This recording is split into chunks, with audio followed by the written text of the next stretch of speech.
Hello YouTube! I'm Nye from the Finale Guitar Shop in Sheffield, and you join me on my channel Folk Friend, your one-stop shop for Celtic backing guitar tutorials. Before we get into this video, if you could just do me a huge favour, that would be really helpful. Hit the little thumbs up down there, and hit the subscribe button there and the little bell next to it. The thumbs up helps the channel get shown to more people, and the subscribe button will drop you a notification at the top right of your YouTube homepage every weekend when I post a new free Celtic guitar video. Today's video is going to be about picking chords by ear for the mixolydian mode.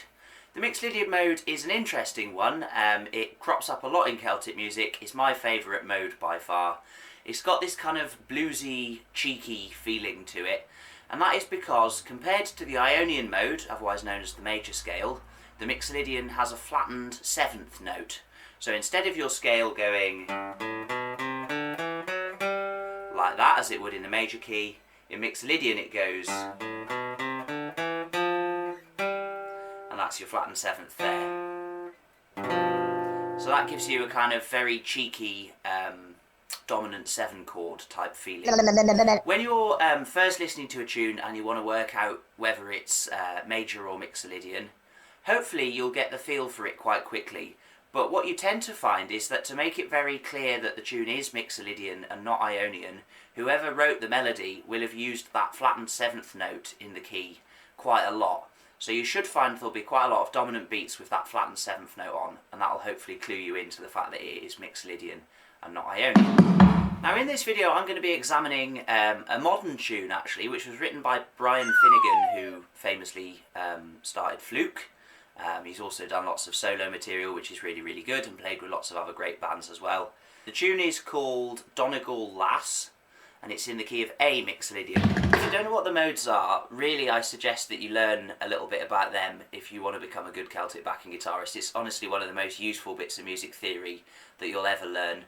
You can learn loads more about that in my free videos on the subject. There's 2 of them. One of them tells you what the modes are and how they work, and the other one tells you how you can use that knowledge to work out all the chords for any key. So our tune is in the key of A mixolydian, and as ever, the rule about going from chord 5 to chord 1 still applies.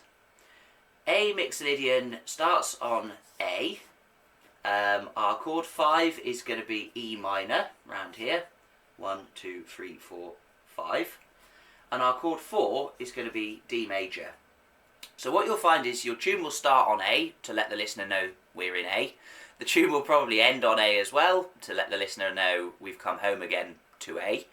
That kind of makes the tune sound finished. And in order to do that, what you tend to do is go from chord 5 back to chord 1 to mark the ends of sections. So as a standard format, in the 4th bar you get a whole bar of chord 5. And then in the 8th bar you get chord 5 going back to chord 1, because there are 8 bars in a section, and so your 8th bar is the end of the section. Then that section will repeat, and then you go into the B part and you repeat the formula there as well. So you find you generally end up with a structure something like this. In order to fill in the ones in the middle, what you would do in the other modes is listen out for chord 4 sections. Mixolydian is slightly different in that you don't find many chord 4 sections in older traditional Irish and Scottish and general Celtic melodies. What you tend to find is that it's mainly chords 1 and 7 and 5. Now chord 5 is a minor chord, and chord 7, if you think about it, is its related major, because with any minor chord, the related major chord for it is always the one which is 2 above it in the key scale. So in the case of E minor, that's related to G major. And so for our tune in A mixolydian, the main chords we're likely to find generally are A major, and then G major, and E minor as our chord 5, and we're going to be going 5-1 at the ends of sections. As well as that, in mixolydian tunes you do sometimes get sections that sound strongly like they need chord 4. In this case our chord 1 is A major, so our chord 4 is D. 1, 2, 3, 4. And you tend to find that in older mixolydian tunes you don't get many sections that sound strongly like they need chord 4. But this tune is modern. It's only been written within the last 40 odd years, so it's written in a time after harmony instruments joined in with melodies in Irish music, which is only really a very recent addition. In older tunes, because they were just focused on the melody, it's rare to find arpeggios. You generally find quite concurrent little runs with the odd third, so da da da da, something like that, but not many da da da da da da dum, not many arpeggiated chords. In more modern ones, because people have grown up with the sound of hearing chords and fitting the melody to the chords and not the other way round, you do find arpeggios. And so in this tune there are some strong chord 4 sections where the melody is actively playing the arpeggio of chord 4. However, in older ones what you tend to find is that you mainly get 1, 7 and 5 as your 3 main chords, and that if you find a chord 4 section, that's really quite rare. Let's just talk about what differentiates those. It's the same deal as before. It's dividing the tune up into its dominant beats, the ones on which your foot taps, and then what you do is you listen to the notes that are on those foot taps.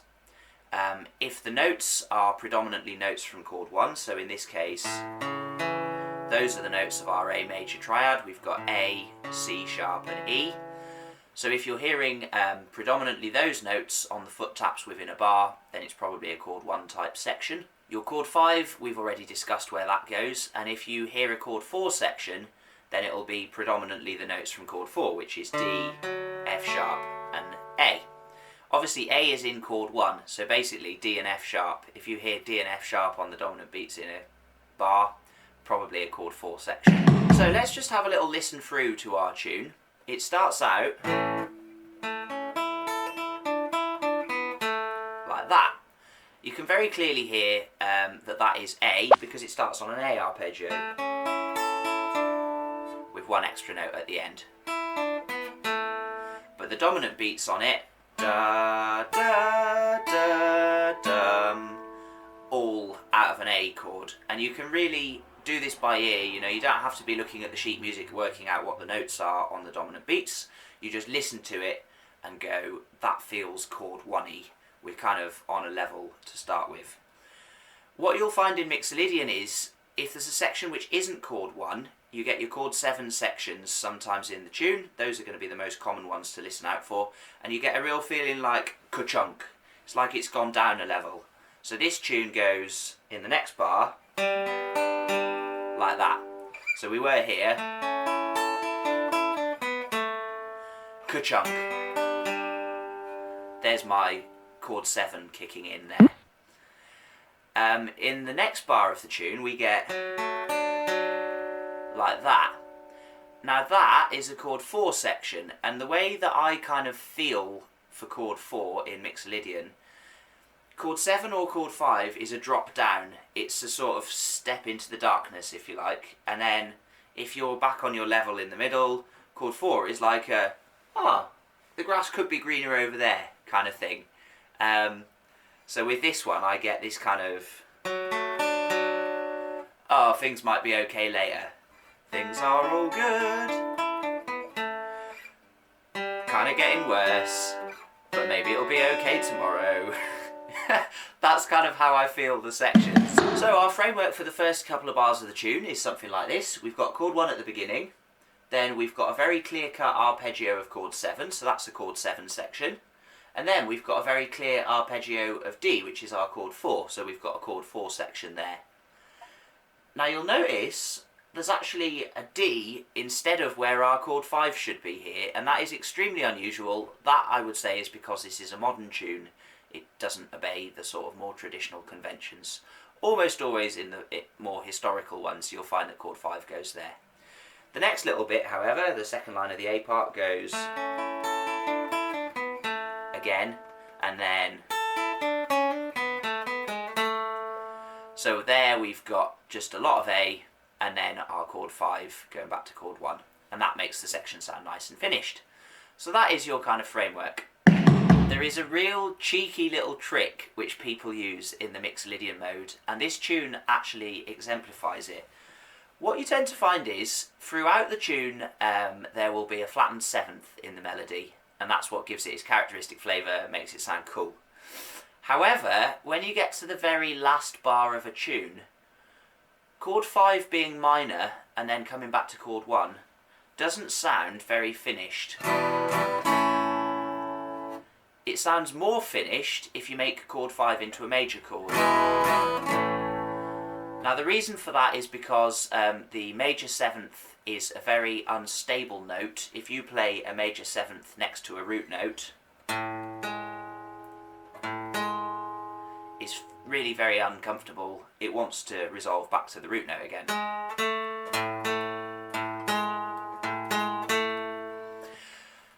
The flattened 7th, on the other hand, doesn't have that property. A flattened 7th can sit alongside a root note quite comfortably, and that's where you get dominant chords from.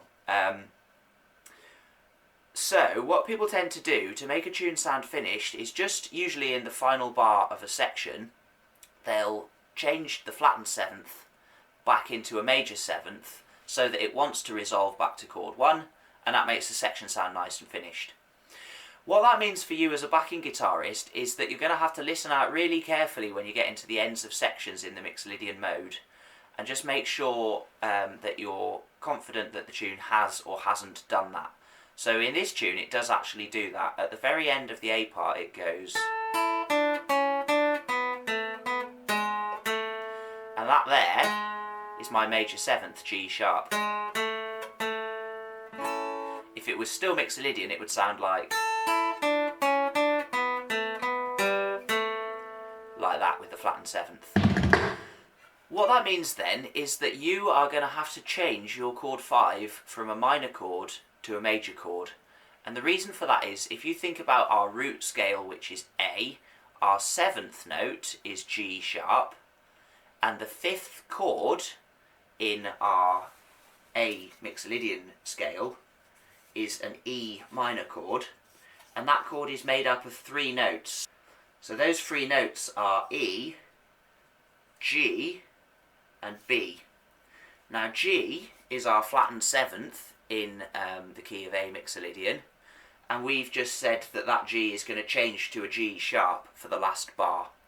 So that means that our E chord has now got E, G sharp and B, and that is an E major chord and not an E minor chord. So yeah, you just have to be careful when you're listening to these mixolydian tunes that the 7th note is not being altered in the last bars of sections, and if it is, then play a major chord 5 instead of a minor one. In the previous 2 parts of this series I've spoken a little bit about some of the substitutions you can use once you've got your basic framework, and all of those same kinds of substitutions apply in the mixolydian mode. Bearing in mind that we're only allowed to use chords that are made out of the notes of the scale, and that all those chords are listed here, you can substitute any chord in your simple framework for the chord which is 2 above it or 2 below it within the same scale. So in the case of A, our chord 1, our options are either we can substitute it for its related minor, 2 below, which is F sharp minor, or we can substitute it for the chord which is 2 above. In this case, the chord which is 2 above is C sharp diminished, and I've said before, we don't really use diminished chords in folk tunes because they sound a bit bleh. That's a technical musical term, by the way, a bit bleh. So what we're going to do instead is take our chord 1, which is A, and invert it so that it's got C sharp at the bottom. And the way that we do that is just make a little mini bar barring the 2nd fret on the top 4 strings, then add your ring finger on the 4th fret of the A string. So that's a nice substitute for your A chord as well. For our chord 7 bits, chord 7 is G major, so we can substitute it either for its related minor, which is E minor, 2 steps below in the key scale, or we can substitute it for B minor, 2 steps above. So those will both be nice substitute options for G. When you get to chord 5, I've already said that chord 5 E minor is related to G major, so those 2 can be used interchangeably. You can't substitute chord 5 the other way in the mixolydian mode. You can't play like C sharp diminished instead of the E minor. Just doesn't sound very good, so don't do that.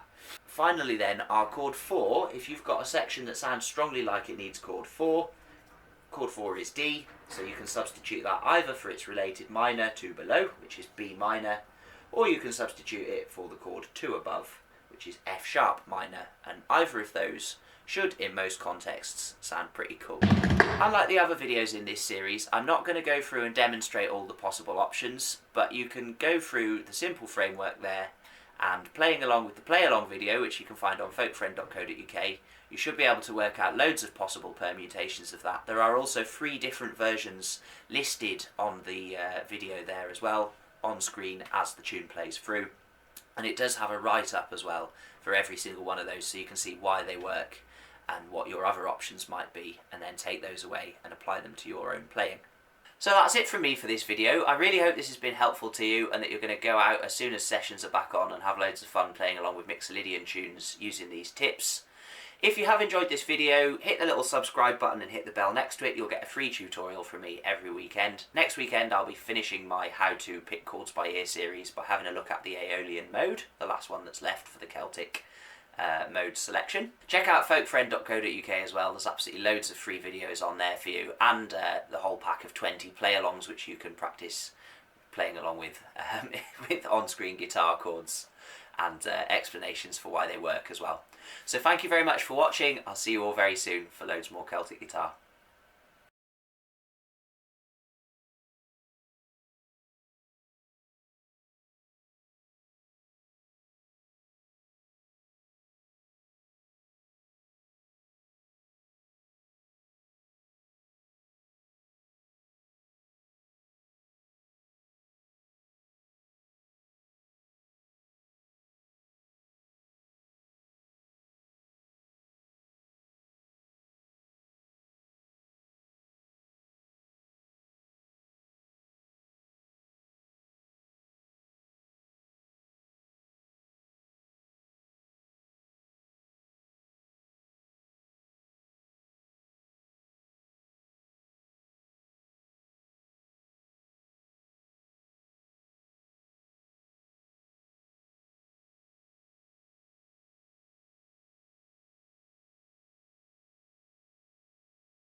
You can also check out folkfriend.co.uk, my website, which has got hundreds of free Celtic guitar videos on it. All my videos are there, they're all categorised on the videos page. And check out the play-alongs page where you can find 20 play-alongs which you can practice with at home. They've got on-screen guitar chords, explanations of why the chords work, 3 different speeds, 3 different versions of the chords, including jazzy ones, chord diagrams, loads of good stuff. I think they're a really helpful resource. They're going to help you out a lot. Go and check them out.